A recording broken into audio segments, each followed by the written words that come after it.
Muy buenos días, hermanos. Oremos para entrar al mensaje de la palabra de Dios. Padre, te alabamos, te bendecimos, te agradecemos. Queremos poner delante de ti la Santa Biblia, la Santa Palabra, la intervención del Espíritu Santo y los dones que tú has dado. Que tú abras el oído y tú bendigas a tu pueblo hoy en el estudio, reflexión y meditación de Primera de Pedro, capítulo 1. Esto lo rogamos en el nombre de Jesús. Amén. Este es nuestro tercer mensaje acerca de la primera carta del apóstol Pedro. Y el primer tema que hablamos fue acerca de la elección, elegidos según la presciencia de Dios, Padre, en santificación del Espíritu, para ser rociados por la sangre de nuestro Señor. Luego estuvimos hablando de la misericordia. Y en el día de hoy vamos a hablar de la alegría. Aún en tiempos malos se puede tener alegría. El no hallarla agravará nuestra condición. La alegría del cristiano proviene de la seguridad de su eternidad o de la seguridad de su salvación.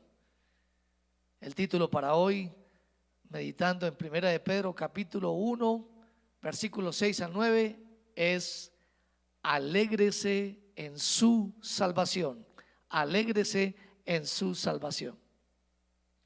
En los cielos hay alegría. En los cielos hay mucha alegría cuando las personas se salvan, cuando las personas se convierten al Señor. La Biblia dice que cuando el buen pastor perdió una oveja, dejando las 99, fue por una y la trajo en sus hombros y invitó amigos y vecinos para que todos se alegraran.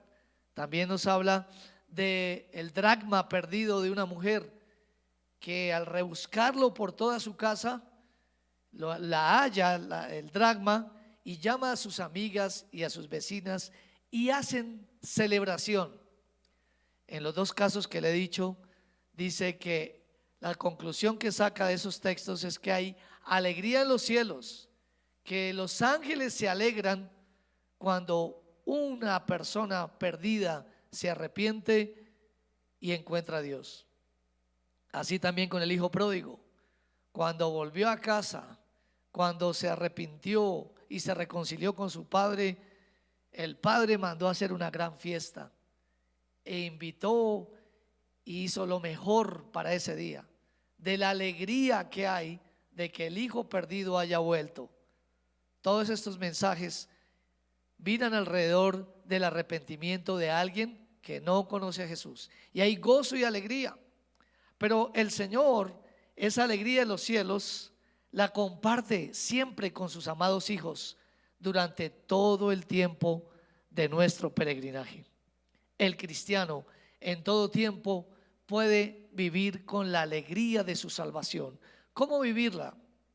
Reflexionando en las dos recomendaciones de la carta de Pedro que encontraremos en Primera de Pedro capítulo 1, versículo 6 hasta el versículo 9. ¿Cuáles son esas recomendaciones? Primera, acepte los sufrimientos. Acepte los sufrimientos y en medio de los sufrimientos tenga alegría. Empecemos. Primera de Pedro capítulo 1, versículo 6, dice así: en lo cual vosotros os alegráis, aunque ahora por un poco de tiempo, si es necesario, tengáis que ser afligidos en diversas pruebas. Empieza diciendo en lo cual, refiriéndose a lo que venía diciendo anteriormente, capítulo 1, versículo 3 al 5, que describiría la alegría que hay en esa salvación: ser renacidos por la misericordia de Dios, tener una esperanza viva, la futura resurrección, la herencia en los cielos reservada para nosotros, y en la tierra ser guardados por el poder de Dios, mediante el regalo de Dios que nos ha dado, la fe que sus hijos ejercitan. Entonces, además de esto, esperar al Rey. Hay amenazas que tenemos: el gozo, la alegría del cristiano, de nuestra salvación, de estar en la tierra. Hay amenazas, las pruebas con sus sufrimientos. El texto nos venía diciendo en 1 de Pedro 1:6, ahora la parte B, decía la primera parte: en lo cual vosotros os alegráis, aunque ahora por un poco de tiempo, un breve tiempo, el paso fugaz por la tierra comparado con la eternidad.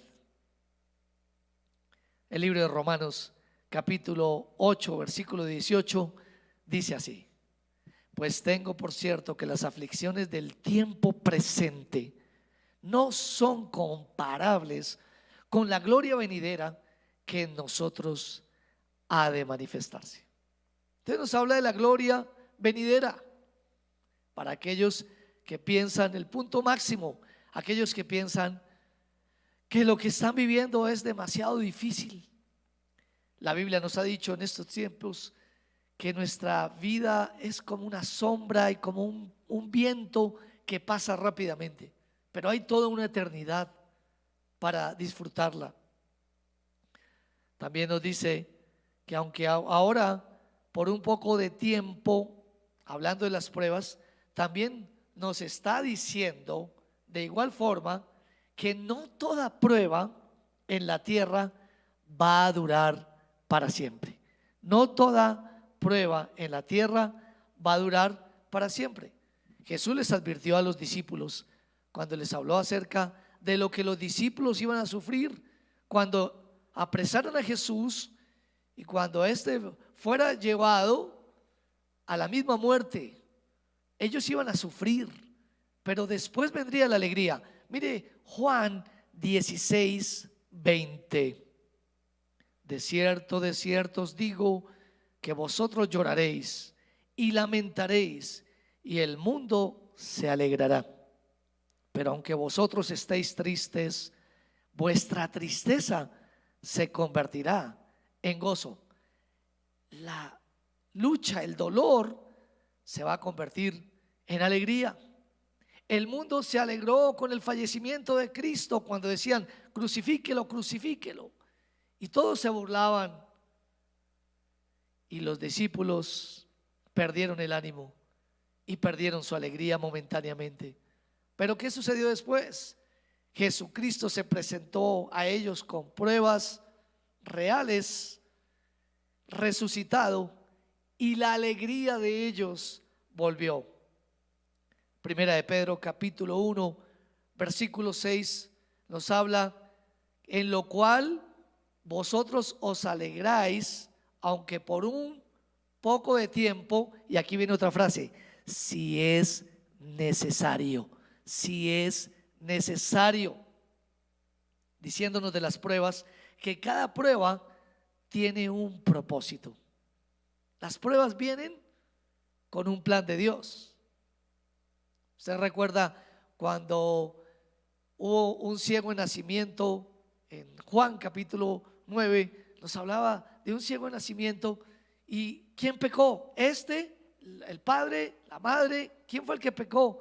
Y Jesús dijo: no fue quien pecó, sino para que las obras de Dios se manifiesten. Había un propósito, había un milagro. También Dios nos permite las pruebas para separarnos del pecado, para separarnos del castigo, para separarnos de la culpa y librarnos de este mundo y del orgullo. El apóstol Pablo, Dios le dio revelaciones acerca de la iglesia, y Dios quiso permitir una prueba. Algunos dicen que era una prueba en su parte física, otros dicen que era un asunto de lucha espiritual que él tenía. Y el apóstol Pablo dice que le fue dado algo en contra de él, una prueba, la cual él oraba y oraba, y no le fue quitada, para que Dios cumpliera un propósito en él, que él no se enalteciera. Y así hay pruebas para nosotros. Segunda de Corintios 12:7 dice: y para que la grandeza de las revelaciones no me exaltase desmedidamente, me fue dado un aguijón en mi carne, un mensajero de Satanás, que me abofetee para que no me enaltezca sobremanera. Nosotros quisiéramos vivir la vida cristiana sin ningún problema, que todo fuera un jardín de rosas, que no existiera ninguna dificultad y que todo fuera salud, que todo fuera prosperidad, que todo fuera alegría, que todo fuera ánimo. Pero el Señor permite las pruebas con propósitos espirituales. Somos probados también para poder consolar un día a los que están sufriendo por la experiencia que nosotros tuvimos. En 2 de Corintios capítulo 1 versículo 4 dice: el cual nos consuela en todas nuestras tribulaciones, para que podamos también nosotros consolar a los que están en cualquier tribulación, por medio de la consolación con que nosotros somos consolados por Dios. Entonces resumiríamos o concluiríamos que en la vida cristiana coexisten la alegría y la prueba. Volvamos a 1 de Pedro capítulo 1 versículo 6, diciendo: en lo cual os alegráis, en lo cual vosotros os alegráis, aunque ahora por un poco de tiempo, si es necesario, y aquí viene, tengáis que ser afligidos en diversas pruebas. La palabra diversas es poikilos en el original griego, que significa multicolor, como el arco iris, y colores de diferente matiz. Las pruebas son variadas. Santiago capítulo 1 versículo 2 nos lo dice: hermanos míos, tened por sumo gozo cuando os halléis en diversas pruebas. Hay diversas pruebas. No todo el mundo va a experimentar la misma prueba, pero así como hay diversas pruebas, también hay diversas salidas, también hay diversas respuestas, también hay diversas intervenciones del Dios del cielo. Las salidas de Dios también son diversas, multiformes, según su gracia. Por lo tanto, la alegría del creyente no será circunstancial ni de corta duración, sino será una alegría que permanecerá pese a las pruebas. Pedro continúa en el versículo 7. Primera de Pedro 1:7 nos va a decir: para que sometida a prueba vuestra fe. Dejémoslo ahí. Para que sometida a prueba vuestra fe. En otras palabras, la prueba le hace salir brillo a nuestra fe, como el fuego al oro. Por supuesto, la fe tiene más valor que el oro. Y así como lo espiritual de lo material, o lo invisible de Dios de lo visible de este mundo pasajero. Nos sometemos a la prueba para ser aprobados. Le voy a repetir eso. Nos sometemos a la prueba, aceptamos los sufrimientos para ser aprobados. La prueba nos ayuda a examinar nuestra fe, y dice: para que sometida a prueba vuestra fe. Sometida, podríamos decir encarcelada, a ver qué resultado va a tener. Es una fe que permanece, no es circunstancial. También sirve para ser confirmados. Nuestra fe nos va a servir Primero que todo, para examinarnos a nosotros mismos si estamos en la fe. ¿Qué tipo de fe tenemos? Pero al mismo tiempo sirve para ser confirmados por la nube de testigos que desde el cielo nos están mirando correr, como dice Hebreos capítulo 11 y capítulo 12. Tenemos una grande nube de testigos que miran cómo corremos, así como en un estadio muchos miran a un corredor para que llegue a la meta. Ellos están observándonos, pero además de ellos están nuestros hermanos que caminan con nosotros. Jesús dijo: y por ellos yo me santifico.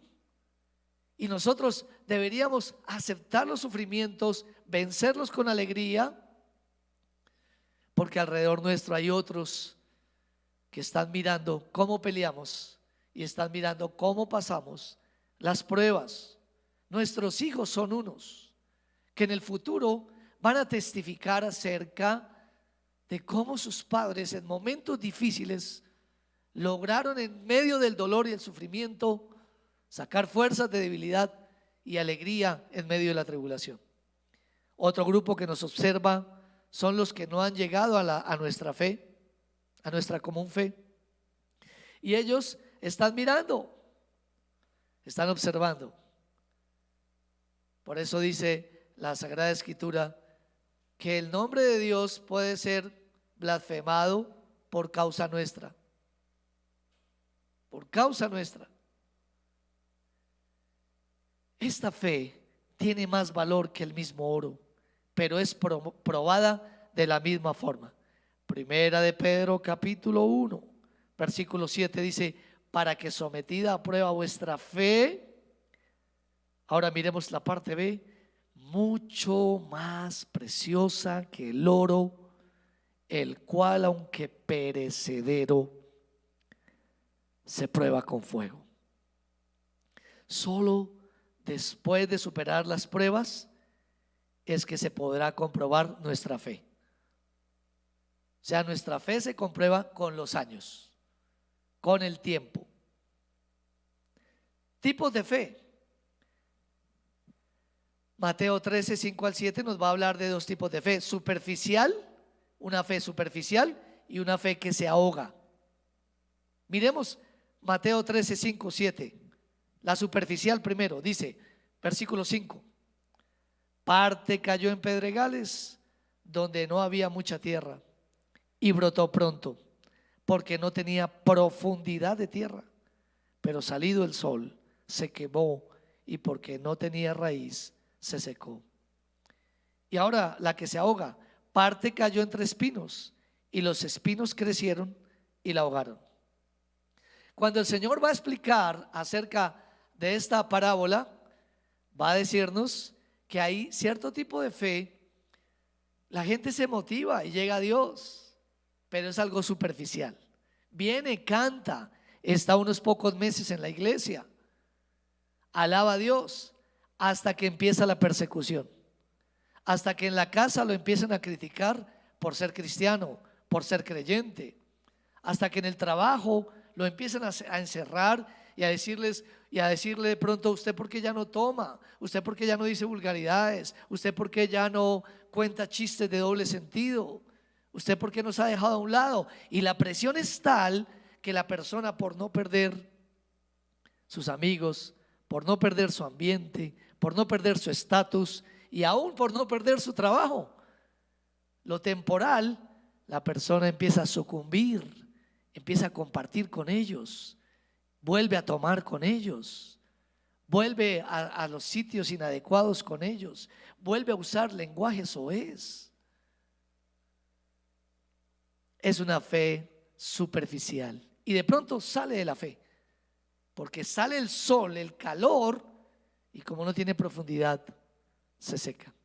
Pero también nos habla de la otra parte que cayó entre espinos, y los espinos crecieron y la ahogaron. Entonces, aquella persona que cree que por llegar a Cristo todo se le va a solucionar, es como si se hubiera ganado la lotería.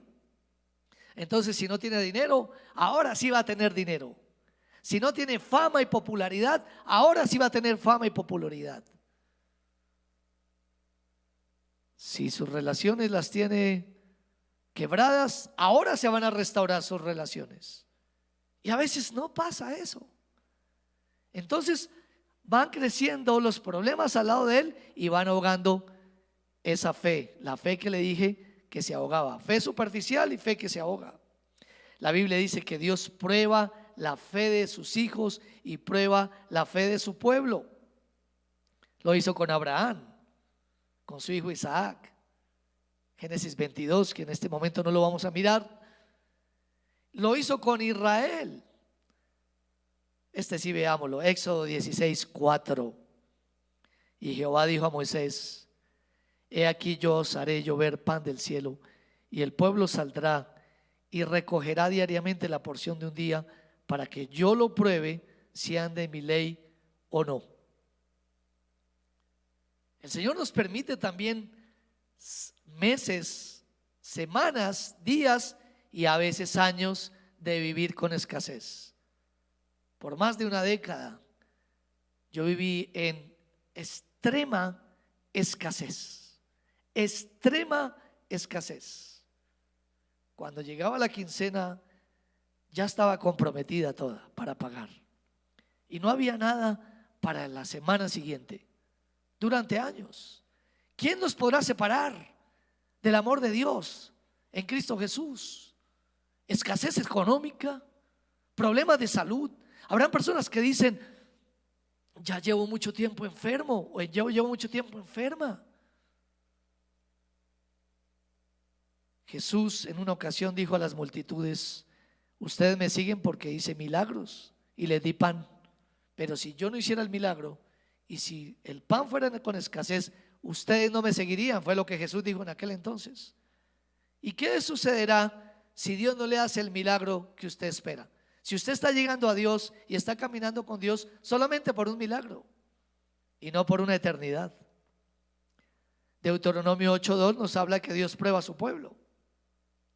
Mire Deuteronomio 8:2: y te acordarás de todo el camino por donde te ha traído Jehová tu Dios estos 40 años en el desierto, para afligirte, para probarte, para saber lo que había en tu corazón, si habías de guardar o no sus mandamientos.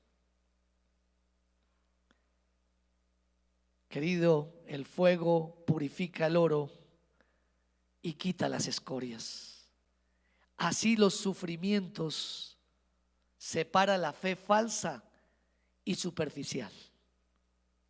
Primera de Pedro 1:7 decía que para que sometida a la prueba vuestra fe, mucho más preciosa que el oro, que es perecedero, pero se prueba en el fuego. Y aquí viene 1:7, la última parte de ese versículo: sea hallada en alabanza, gloria y honra cuando sea manifestado Jesucristo. Viva con la alegría de su salvación. Reflexione en las dos recomendaciones que el apóstol Pedro da. Primero, acepte los sufrimientos, y segundo, ame al Señor. Ame al Señor. Primera Pedro 1:8 dice: a quien amáis sin haberle visto, en quien creyendo, aunque ahora no lo veáis, os alegráis con gozo inefable y glorioso. Si usted ama a Dios, de seguro confiará en Él. Estas dos frases son claves: el amor y la confianza. Primera de Pedro 1:8a, la primera parte dice: a quien amáis sin haberle visto. La palabra griega es, en su terminación es ágape, pero en su terminación amáis, agapate. Amor de Dios. A quien amáis, ustedes lo aman. Ustedes aman a Dios. El diccionario W dice así, abro comillas: el amor solo puede ser conocido en base de las acciones que provoca. Fin de la cita. Este amor es incondicional. No es causado por efecto a alguna excelencia que nosotros hayamos hecho. El amor de Dios porque es la palabra que usa. Primera de Juan capítulo 4 versículo 9 y 10 dice: en esto se mostró el amor de Dios para con nosotros, en que Dios envió a su Hijo unigénito al mundo para que vivamos por Él. En esto consiste el amor, no en que nosotros hayamos amado a Dios, sino en que Él nos amó a nosotros y envió a su Hijo, actos, en propiciación por nuestros pecados. El amor perfecto vino del cielo, y nosotros no podríamos amar si no hubiéramos sido amados. Y se demostró en el acto más sublime, la entrega de Dios por su creación al hacerse hombre, o en palabras más significativas, Dios dio su propio Hijo por todos nosotros. Eso dice Juan 3:16. Porque de tal manera amó Dios al mundo, que ha dado a su Hijo unigénito, para que todo aquel que en Él cree no se pierda, mas tenga vida eterna. Cuando la naturaleza de Dios, que es el amor, llega a nosotros, llega a una persona, la respuesta nuestra será dar amor. No que nosotros desde aquí hayamos amado a Dios, sino que Dios nos amó a nosotros y entonces empezamos a amar a Dios. Deuteronomio 6:5, hacia el pueblo de Israel, el Señor le dijo: y amarás a Jehová tu Dios de todo tu corazón y de toda tu alma y con todas tus fuerzas. ¿Por qué lo amarás así? Porque fuiste amado así, porque Dios le amó así. Usted podrá amarle así. Por eso le amamos, porque el Espíritu Santo viene dentro de nosotros. Mire lo que dice Gálatas 5:22 y 23. Mas el fruto del Espíritu es amor, gozo, paz, paciencia, benignidad, bondad, fe, mansedumbre, templanza. Entonces, es el fruto cuando, ¿cómo se conoce una persona? Por estas características. El fruto de que Dios haya venido a la vida de uno es esta, todas estas características. Pero permítame interpretar que de la primera se van derivando las otras, del amor de Dios, del amor, lo más importante. La escritura dice en 1 Corintios 13, que no lo tengo reseñado, pero se lo digo: ahora permanecen la fe, la esperanza y el amor, pero el mayor de todos ellos es el amor. Viene el amor, y por el amor el gozo, y claro, los demás: la paz, la paciencia, la benignidad, la bondad, la mansedumbre, la templanza en medio de la prueba. Amamos a Jesucristo, a quien amáis, ¿verdad? Y veníamos hablando, Pedro continúa diciendo: a quien amáis, primera de Pedro 1:8, la segunda parte, sin haberle visto, sin haberle visto. La Biblia dice en primera de Timoteo 6:16 lo siguiente: el único que tiene inmortalidad, que habita en la luz inaccesible, a quien ninguno de los hombres ha visto ni puede ver. Ninguno de los hombres ha visto a Dios ni puede verlo. Pero Dios dio una manera de darse a conocer o ser visto en el Espíritu, como Dios invisible. Pero en Juan 1:18 dice, confirmando: a Dios nadie le vio jamás. El unigénito Hijo, que está en el seno del Padre, que es uno con el Padre, Él le ha dado a conocer. Los discípulos tuvieron este privilegio de ver a Dios hecho hombre. Sí lo vieron, a Dios hecho hombre. ¿Cuál sería la diferencia? Vieron su naturaleza humana y su naturaleza divina. Juan 1 y Juan 1:1 y 1:14 dice así: en el principio era el verbo o la palabra o Cristo, y el verbo o palabra o Cristo era con Dios, y el verbo, palabra o Cristo era Dios. En el principio era el verbo era con Dios y el verbo era Dios. Y versículo 14: y aquel verbo fue hecho carne y habitó entre nosotros, y vimos su gloria, gloria como la del unigénito del Padre.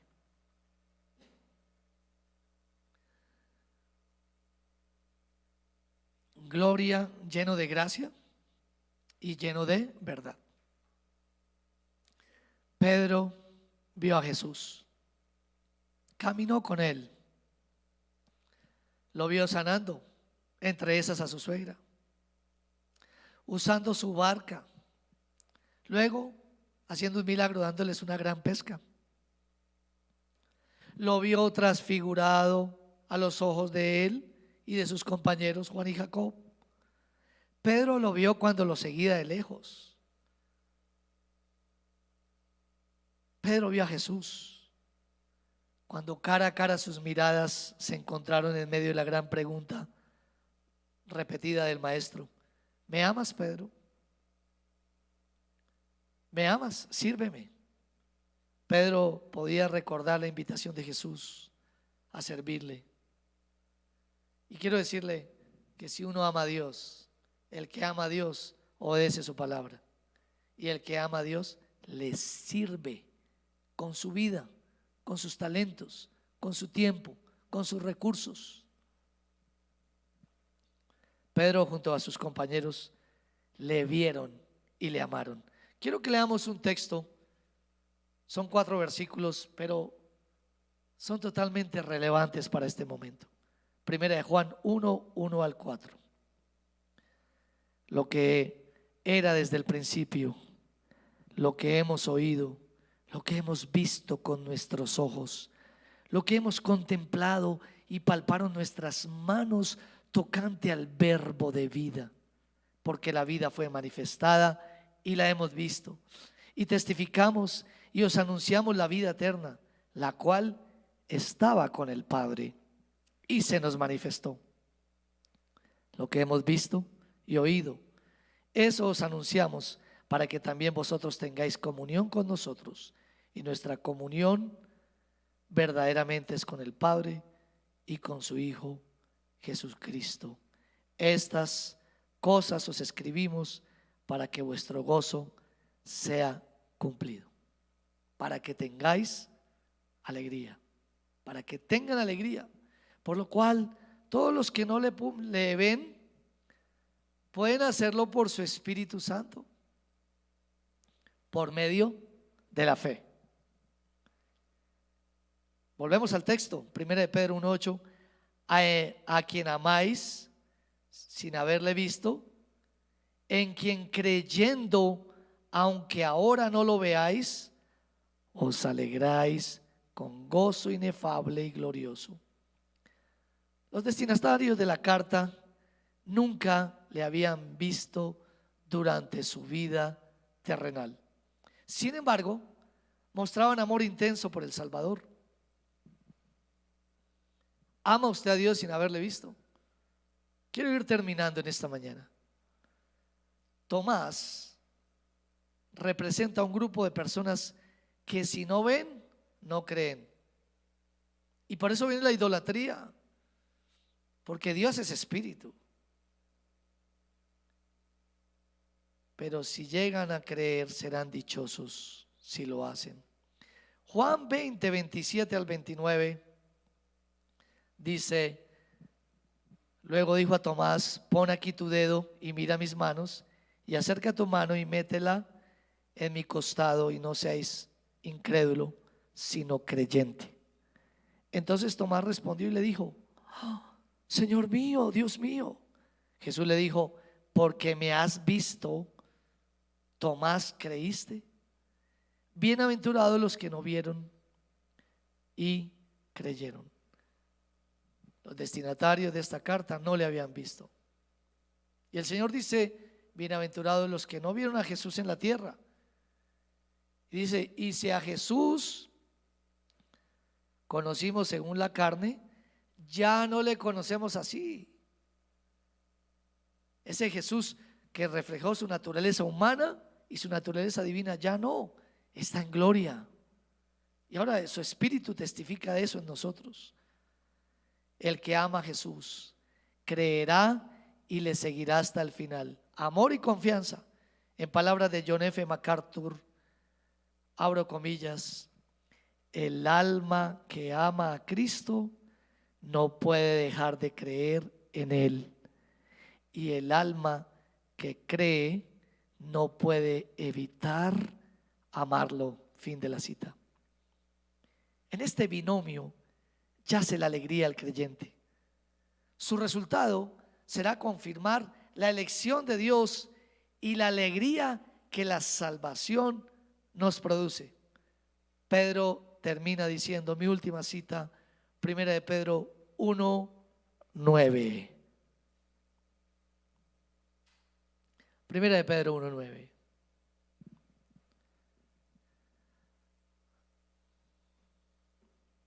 Obteniendo el fin de vuestra fe, que es la salvación de vuestras almas, la salvación de vuestros pensamientos, de vuestras emociones, de vuestra voluntad. La libertad del pecado y de este mundo es la salvación de nuestras almas. Y aún en tiempos malos se puede tener alegría. El no hallarla agravará nuestra condición. Tenemos que pasar por diversas pruebas. Y si usted está en una de esas pruebas, sepa que Dios está probando su fe para que sea hallada en alabanza, gloria y honra. La alegría del cristiano proviene de la seguridad de su eternidad o de su salvación. 2 recomendaciones: acepte los sufrimientos, gozosos en medio de las tribulaciones. Y la segunda, ame al Señor, se sane o no se sane, tenga, adquiera, pueda pagar esa deuda o no la pueda pagar. Ame al Señor. En todas estas cosas somos más que vencedores. Alégrese en su salvación. Dios le bendiga. Cantémosle al Señor en esta mañana.